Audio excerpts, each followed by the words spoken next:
April 23rd, 2020, COVID-19's bite on the economy is worse than imagined. Thank you for tuning in to another edition of Coronavirus and Commercial Real Estate. I'm your host, George Morales of Blue Box Real Estate. We're a commercial real estate firm in South Florida. We provide commercial real estate solutions for landlords and tenants, office landlords and office tenants. Today's theme is COVID-19's bite on the economy is worse than anyone predicted. It's worse than anyone imagined. And in just 5 short weeks, think about this.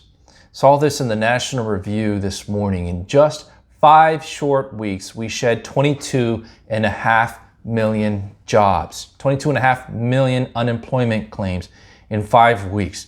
That means that we have shed every job created since the 2008-2009 Great Recession. I don't think anyone predicted that we'd reach these levels of unemployment with the government shutdowns of the business sector in their efforts to fight COVID-19. So coronavirus's bite on the economy is worse than anyone imagined. And just to bring a little bit of levity, think of how much our world has changed in 5 weeks. 5 weeks ago, if someone offered you a Corona, they were giving you something nice, giving you a nice gesture, and you probably would have accepted. 5 weeks ago, if you sneezed, people would have asked God to bless you. Today, if you sneeze, you'd want to run for the hills. People run for the hills, except they can't because the hills are closed. We can't run to the parks, beaches, or hills. Everything is on lockdown. But today, if you sneeze, people look at you like you're taking their child away. 5 weeks ago, many of you, let's be honest, come on, be honest, many of you made fun of homeschoolers. I know that because we were a homeschool family. We homeschooled our kids for many, many years. The last few years our kids have been in school, but we homeschooled for many years. But now we're all homeschoolers. We're all homeschoolers, and I believe many people are probably appreciating homeschool moms and homeschoolers and all the work that goes into it. And some of you are either going to say, hey, this has been great. This worked out well. Some of you may say, I can't wait to put the kids back in school. But 5 weeks ago, none of us were homeschoolers for the most part. 5 weeks ago, socially distant meant a negative connotation to someone. You know, they're kind of quirky, they're socially distant. Now today, we're all socially distanced, and it's a good thing. And corporate world's trying to figure out and scramble how to have socially distant office environments. So look, one more. 5 weeks ago, when you heard of The Who, you probably either thought of a famous band of old or a British TV series involving a doctor. But no, today we hear The Who, we think of the World Health Organization. So our world's been turned upside down in just 5 weeks. But most of the stories we're going to cover today can certainly point to the fact of this new coronavirus world that we're still trying to unravel. If we're going to jump right into our stories, and the first one comes to us from Bloomberg, and it deals with a South Florida plantation-based, that's in Broward County, startup company called Magic Leap. Magic Leap cuts half of its jobs in a major restructuring. They're shedding 1,000 jobs will be affected by cuts. Magic Leap will now focus on enterprise business instead of consumers. And just to give you a little bit of background on who Magic Leap is, Magic Leap Inc., the augmented reality startup that raised more than $2 billion from high-profile investors, including Alphabet Inc., and Alibaba Group Holdings Ltd., is cutting about half of its workforce as a part of major restructuring, according to people familiar with the matter. Now, who is Alphabet Inc.? They're the parent company, the owner of Google, and Alibaba is obviously the largest search engine in China. The response to COVID-19, and it is the response to COVID-19, you know, Taiwan and Sweden and others have not responded the way America has responded. And yet they still had COVID-19. So the response to COVID-19 has really hammered the startup companies. An estimated 273,083 employees were let go at 285 startups since March 11th.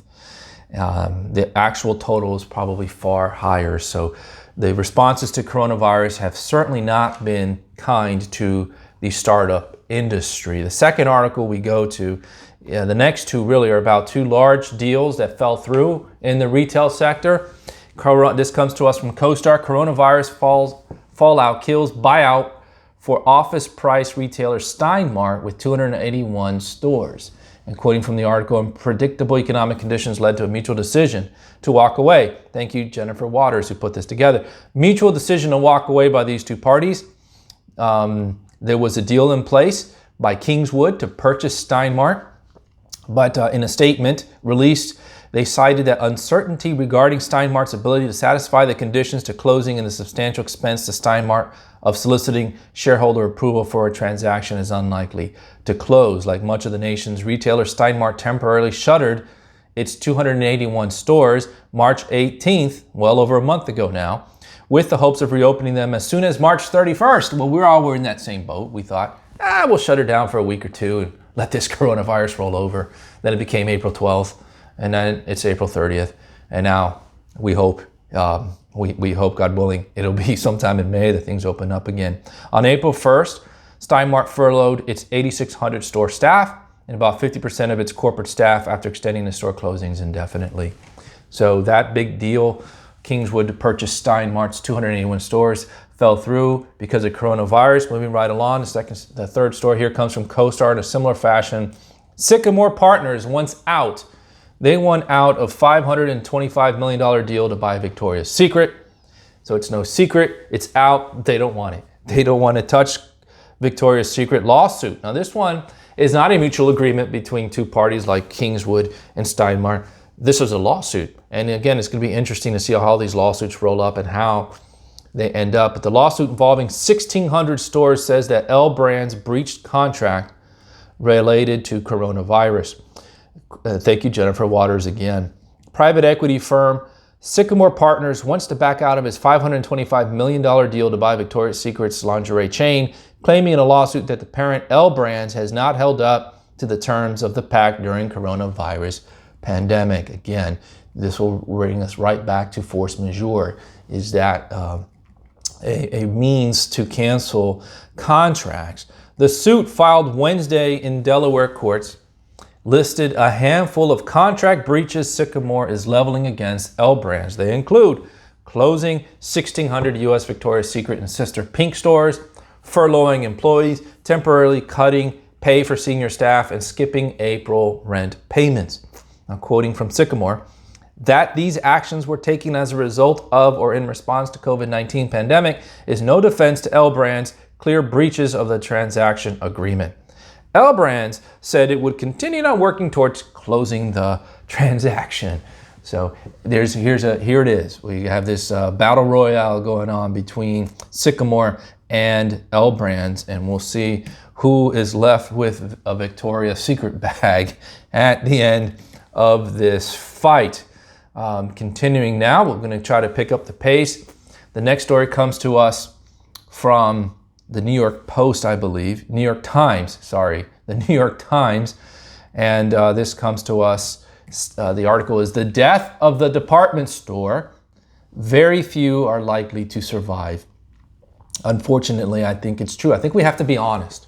And one of the purposes of us bringing coronavirus and commercial real estate segments to you is because we want to cover the news, commercial real estate news, as it relates to what's happening with coronavirus, so that you can focus on your business and you can have a reaction to what's coming, what's happening, and some of the predictions. We want to bring you the information. We're tracking it so that you can focus on your business. But part of that is just being upfront. I got a call from an architect friend who runs a firm in South Florida, and they have national clients. And look, we were talking. The reality is it's not good. It's not good for the business community. Look what we just talked about. We just blew past the Great Recession, everything good that has come out of it. And the IMF stated that this is going to be the worst financial hit since the Great Depression. And so we have to face the facts. Part of the facts is what this article is entailing here, describing. Very few department stores are likely to survive. And so we need to react. And the commercial real estate industry is going to need to react. And we will. And we will, praise God. Americans have always reacted to crisis and rebounded. So we believe we'll go from the great lockdown to the great rebound. But in the meantime, there's going to be a lot of pain. And we need to track it. American department stores, quoting from the article, once all-powerful shopping meccas that anchored malls and main streets across the country, have been dealt blow after blow in the past decade. JCPenney and Sears were upended by hedge funds. Macy's has been closing stores and cutting corporate staff. Barney's New York filed bankruptcy last year. Now that's all in a pre-coronavirus world. Again, imagine the strain of adding COVID-19, but nothing compares, the article continues, to the shock the weakened industry has taken from the coronavirus pandemic. The sales of clothing and accessories fell by more than half in March, a trend that is expected to only get worse in April. The entire executive team at Lord & Taylor was let go this month. Nordstrom has canceled orders and put off paying its vendors. Neiman Marcus Group, the most glittering of the American department store chains, is expected to declare bankruptcy in the coming days. The first major retailer felled during the coronavirus. It is not likely to be the last. So we will let you read the article on your own, the rest of it. But again, let me remind you, it's a good time to pause. If you haven't gone to LinkedIn and followed the Blue Box Real Estate corporate page, I encourage you to do it. It obviously doesn't cost you anything and it takes very little time. But all these articles that we're discussing in these coronavirus and commercial real estate videocast editions, we have been feeding through LinkedIn and to all our subscribers at the blueboxre.com website. We also summarize everything that we've posted, our own original content, and we are creating original content, whether it's articles, podcasts, and these videocasts, plus all these articles that we're tracking for you. You can keep abreast of everything that's happening if you just go to LinkedIn and look up Blue Box Real Estate and follow us. And many of you have, thank you. We have a growing number of followers. So department stores, very likely not to survive. And now we want to shift focus a little bit to other sectors. We've been heavy here on the retail. Let's look at the office. So this comes to us from CoStar, and the article is entitled "The Threat to Future Office Demand Posed by Remote Working." We've talked about this ad nauseum. We're having the greatest experiment in the history of the office sector, forced upon us by government officials to send our workers home. And we're all experimenting the same time. How is this working? And the longer this goes, the more the data will be accurate. We're going to have tons of information, and companies are going to determine, hey, that worked out pretty well. Some are going to determine, hey, that was torture, and we can't wait to get our folks back. But this article points out that there is a threat to future office demand. And they've gone through the CoStar, our data research, par excellence in commercial real estate, has done the work. In their insight, even a modest shift towards working from home would be disruptive. And a very interesting article by Paul Leonard. Thank you, Paul Leonard. The experiment, quoting from the article, of having everyone work from home, necessitated by the coronavirus pandemic, will have a lasting impact on the office market. How can it not? That was my comment. But as social distancing and shelter-in-place policies have moved the workers lucky enough to keep their jobs to home offices, many are speculating on the extent of that practice after the pandemic wanes. The answer will have major implications on the future of office demand. And so stay with me here. This article is very interesting. Global Workplace Analytics reports that pre-pandemic, 3.6% of U.S. workers worked from home at least half the time, and that a staggering 56% of workers could perform their jobs remotely. Get your arms around that. Before coronavirus, only 3.6% of the workforce worked from home half the time. However, it was estimated that 56% of work could happen at home. What would that do to office demand? Well, let's take a look, because the article continues. First, we look at the worst case scenario based on a recent survey by Gartner of more than 250 CFOs that found that 3/4 of firms have intentions of shifting at least some work to permanent work from home status following the outbreak. We covered that a couple of podcasts ago. So they surveyed 250 CFOs, and they said 75% of them plan to maintain some level of work from home. Using the results of this survey, we applied a low, mid, and high range of the expected office demand losses should CFOs follow through on their sentiments in this survey. So they took that data, plugged it into their forecast. The results for the office market would be devastating, with demand losses ranging from 5.5% and 11% if these actions were fully implemented. Likewise, vacancy would rise anywhere from 50% to doubling due entirely to this trend alone. So let's see what he's saying. If we plugged in the models of the CFOs Granted, 250 CFOs, it's a small sample size, but 75% of them want to plan to continue some type of work from home. If you plug that into the forecast, that means demand for office is going to, on the light side, be 5.5 to anywhere to 11% diminished, which would create vacancies of up to 50% or more in several key markets. And that is just taking into account the stay-at-home implementation of corporate world. That doesn't take into account the unemployment and potential companies are just going to evaporate. So we have to really monitor this in the commercial real estate sector, really keep an eye on this. There's just a trend that's going to continue. And again, my theory is the longer this goes, the more the corporate world is going to adapt to this trend. You're going to probably have this demanded more from employees. No longer do you just have to hire folks within Silicon Valley, but you can hire someone from Canada or New York or Miami to fill a job in Silicon Valley if you implement a work from home strategy. So the corporate world starting to reconsider and look at this and say, this may not be a bad thing. Lower rent costs, less demand on square footage of our office space, less fixed overhead, and perhaps a greater talent pool, a global talent pool to draw from. So we've got to monitor this very, very closely. And let's continue. The next article, the next two articles really deal with there's a second wave coming, and a negative outlook for May's rent is really where we're heading. We survived April, had one client who over 90% receipts of rent payments on an office building, praise God. But now everyone's looking to May, and this article comes to us from BizNow in New York. There's a wave coming. CRE debt players think May will be worse than April. Much of the commercial real estate industry was fretting over the fallout of destroyed businesses and unpaid rents during the month of April. But some of the country's biggest debt players are bracing themselves for far worse in May. When the closures started, there was an immediate reaction, rightfully so, of uncertainty and fear. Acor Capital Managing Director Tony Feynman said in a BizNow webinar Thursday, everyone thought that no one would be paying their rent in April, no one would be paying their debt service in April, and everything would fall apart.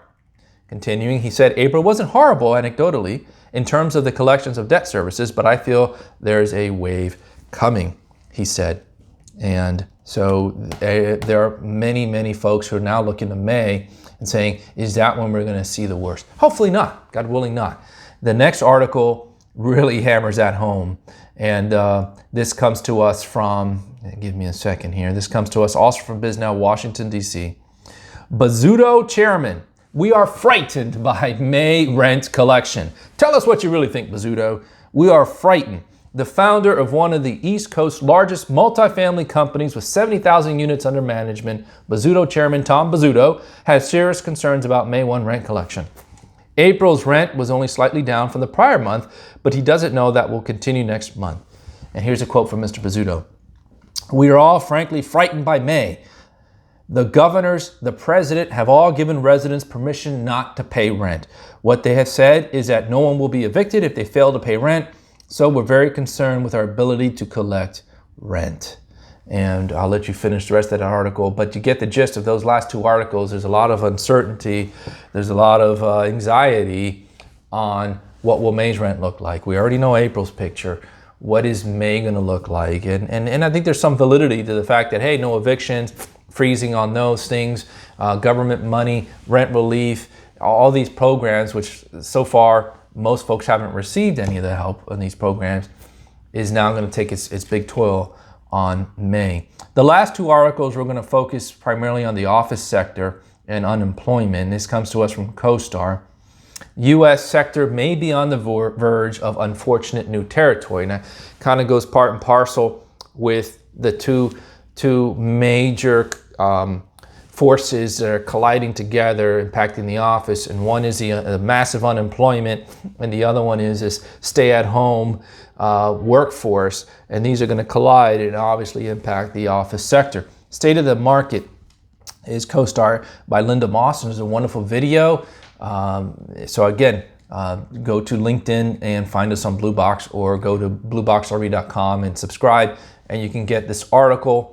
The extent of job losses, says the article, And this is from Michael Russell, CoStar's Director of U.S. Office Analytics. So he says the extent of job losses to date far exceed the 5.3 million assumed by the economic inputs underlying our current office forecast.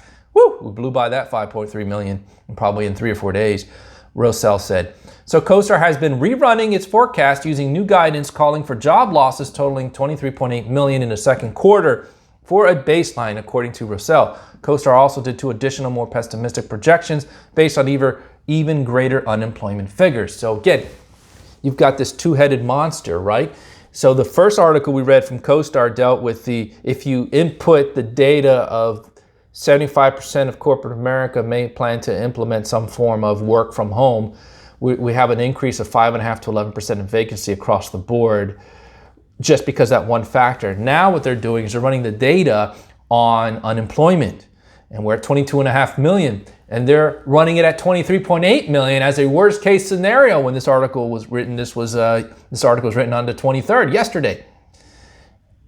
I think we would take it. Right now, if they said, look, we're going to cap out at 23.8 million, all of us would say, put me down for that. But I think we're going to blow right by that. It certainly doesn't seem like there's a slowdown. But they're using 23.8 million as a basis, and now they're programming it into the numbers. Russell continues, this is an unfortunate new territory, so we have never entered figures like this into our forecasting models. Wow. In terms of the coronavirus outbreak impact on office rent increases, CoStar's new baseline scenario shows rent growth reaching a trough in early 2021 with a strong rebound at year end, according to Russell. So if I interpret that correctly, we're not going to see any rent growth between now and 2021. And perhaps by the end of 2021, we'll see a stabilizing and go back to rent growth. The new moderate downside scenario has somewhat greater losses, he says, but the recovery starts later and is weaker as the economic impact of the pandemic stretches longer. And in the severe downside, asking rent losses totaling nearly 20% and don't return to current levels for the remainder of the forecast. So there you go. That's pretty bleak. When they plug in unemployment into the forecast, they're predicting on the downside a 20% reduction on rents, and we don't return to current levels as of the end of 2021, which is how long they ran the forecast, if I'm reading this correctly. So I encourage you to get the article, take a look. I haven't seen that yet. I get calls all the time from clients on the tenant side. Hey, what are you looking at? What are you seeing for rents? Where are the deals? Where can we take advantage? It's wonderful. I've got more people reach out to me, say we have some cash reserves on the side. We want to invest in multifamily or retail or office. Find us some good deals. So listen, we're looking, but we haven't seen that adjustment yet. And I gather like 2008-9, there's going to be an adjustment period. And the landlords that are reactive and ahead of the curve are going to be the ones who are more successful on the office side. But I haven't seen a balance yet, an equilibrium on the new reality that we're living in and the expectations of tenants who are still actually trying to do deals. There's not very many, but those who are trying to do deals, that's not lining up yet. So it's going to take some time for that to line up. But according to CoStar, the eventual total loss, they believe, will be around 20% as a worst case scenario on rents. Well, the last article, again, deals with, thank you CoStar, unemployment. But there's a silver lining, South Florida, and we wanted to end on a positive note. And this comes to us from CoStar again. Managing the lingering economic aftermath could be Florida's next coronavirus challenge. Now, it's interesting because it's almost the article lead, the title, doesn't match necessarily the stats. And I really want to focus on the stats. CoStar Insights. Sunshine State is reporting half of the national unemployment claims relative to market size. That sounds daunting, but that's a good thing. It's actually surprising. Look at this chart. Estimated unemployment rate based on filed claims. The U.S., we were at 3.7 before coronavirus, and we just added another 13.8. So unemployment is just under 18%. That's a massive, massive number to get our arms around. I believe that's the highest since maybe the late 70s, the oil crisis. I was too young, but this is what I hear. And certainly the next would be the Great Depression, but we've blown by the 2008 recession. So unemployment went from 3.7% up another 13.8%. So, but look at South Florida. Florida as a whole has only filed for 6.6 unemployment. So that's half. But drill down even to South Florida. We're at 5.7% unemployment claims. So our unemployment rate is, if I add 5.7 and 3.2, that's 8.9% compared to the national average of 17.5. So we're well under half from Miami, Broward, and Palm Beach. All three counties in the Tri-County areas have only filed half, percentage-wise, of the total U.S. average. And I see that as a huge positive. I mean, think of how we're impacted by the cruise industry. We have Norwegian Cruise Lines, Carnival Cruise Line, Royal Caribbean, all headquartered here. We are a hotbed when it comes to retail and leisure. Our beaches are closed and so forth. And so the fact that our unemployment claims are this low, I think, is a silver lining. And again, I'm very optimistic. I was just having a conversation yesterday with someone about the great rebound will be led by South Florida. I firmly believe that. I don't think this is the time to really delve into that. I'll probably write some articles or do a podcast on that. But there's a lot of factors, a lot of reasons why South Florida will be the first to rebound, God willing. And first and foremost is the fact that, look at pre-coronavirus world. We had more folks looking to move their businesses to South Florida from the Northeast, from South America. We have Chinese here, we have Russians here, we have Europeans here. And I only see that trend exponentially growing. If New Yorkers were looking to come down here, including the president and Carl Icahn and others, Eddie Brandt and others, have made their home down here permanently and brought their businesses with them, has anything that has happened in New York City the last 5 weeks tell you that trend will diminish? No, I think it's going to ramp up. So South Florida, hang in there. This is, in my opinion, it's not great news, obviously, because folks are losing their job, but they're losing their job only on half the rate that the rest of the country is. And I believe as soon as things open up, people are going to go back to the beaches and back to the restaurants. And as long as we have this beautiful environment in a global city, we're going to do well. Well, let me quote some from Christos Konstantidas of CoStar Analytics wrote this. Florida has reported roughly half the unemployment claims relative to its labor market size, which compared to the national average, Florida reported close to 670,000 unemployment claims from March 1 to April 4th, with a total labor market of 10 million. Compared to a total U.S. unemployment claims over the same period were close to 22.5 million out of a total labor market of 163.5 million have filed claims. So Florida is reporting half of the national average. Now, continuing with the article, according to Oxford Economics, Florida is the country's fourth most vulnerable economy following the onset of the coronavirus pandemic. Were they right? I don't know. Its ranking is driven by high exposure to industries that depend on consumer discretionary spending, such as retail, leisure, and hospitality sectors, as well as its higher than average number of residents age 65 and over, and the high percentage of self-employed individuals and small businesses operating across the state. However, because that was a prediction, Florida is the fourth most vulnerable economy, but that's not what the data is showing, is it? However, adjusting the national 3.7% unemployment rate pre-crisis with the new jobless claims followed over the past month provides an unemployment rate of just over 17%. That's nationally, 17.5% is what we did. Performing a similar calculation for the 3.1% pre-pandemic unemployment rate across Florida markets with the new jobless claims results in a figure that is closer to a more manageable 10%. So hang in there, South Florida. We're doing far better than other parts of the economy. And most of our job losses, I would say half of them, right off the bat, as soon as the governor and the mayors feel comfortable opening up the economy and opening up restaurants and movie theaters and the beaches, most of those are going to come storming right back. And the restaurants that have unfortunately been wiped out or closed, folks, Miami is strong. There are going to be other restaurants who come in and take advantage of perhaps a better deal and take over and open. So I think, on the contrary, the fact that South Florida is so highly driven by self-employed individuals and small businesses is a key. Like Blue Box Real Estate, we're all hunkering, doing what we have to, creating new forms to get to our customer base and the community. And then as soon as we're allowed, we're going to get back even stronger. So I think the fact that we're so driven by small businesses and entrepreneurs is going to be an aid to our rebound. And so that's the last article. Again, if you read the headline, maybe has a negative bent, but I think there's a silver lining. South Florida, we're outperforming the U.S.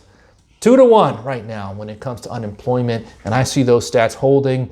And listen, everything we're reading about the cruise line industry is that they're having a strong bookings for 2021. So perhaps our worst hit major industry is about ready to have a massive return in 2021. So thank you for this edition of Coronavirus and Commercial Real Estate. We covered a lot, and we want to close quickly with a reading from God's Word, as we normally do, to try to encourage you to trust in the Lord during these times. We have to look at the negative aspects straight on. We have to be realist, but we don't want to be anxious, because God is in control. And this comes from Daniel chapter 2.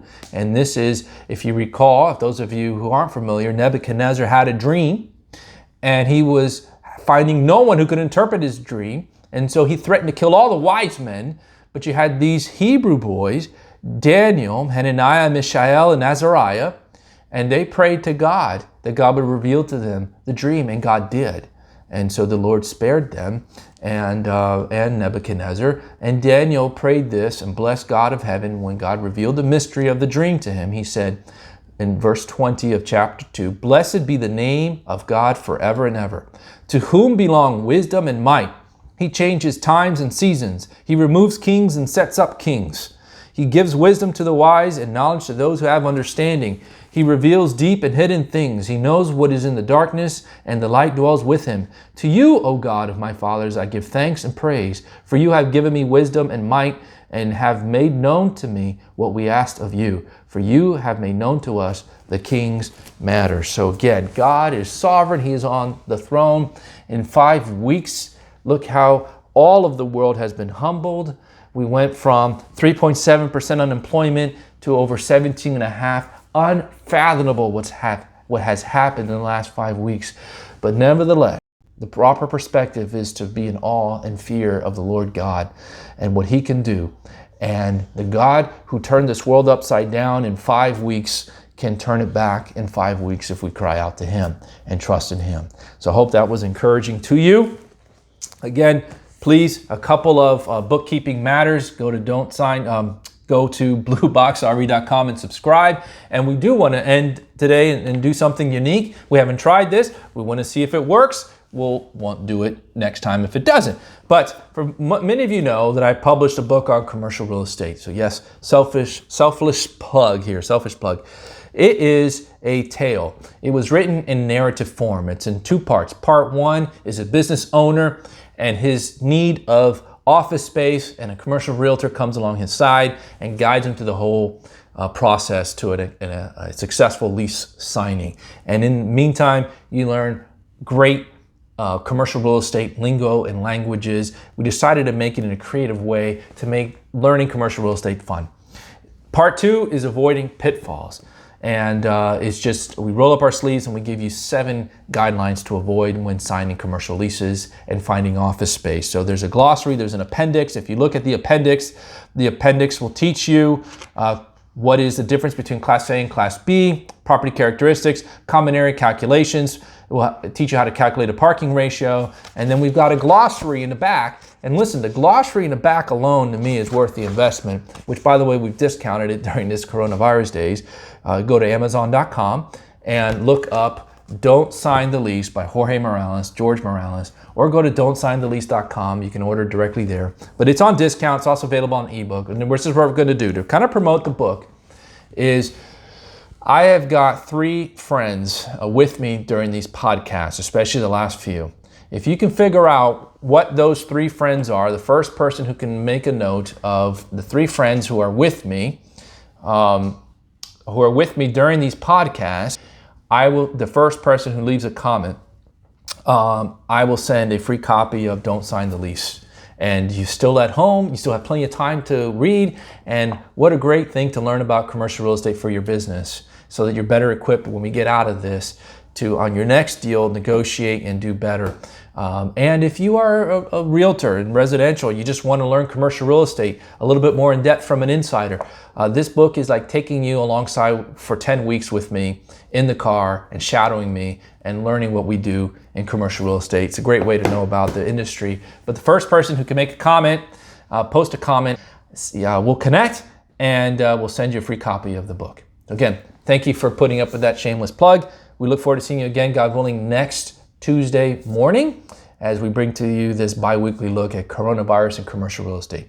I'm George Morales. Thank you for tuning in. Stay safe, stay healthy, stay positive. Keep pushing forward, trusting in God. Good day.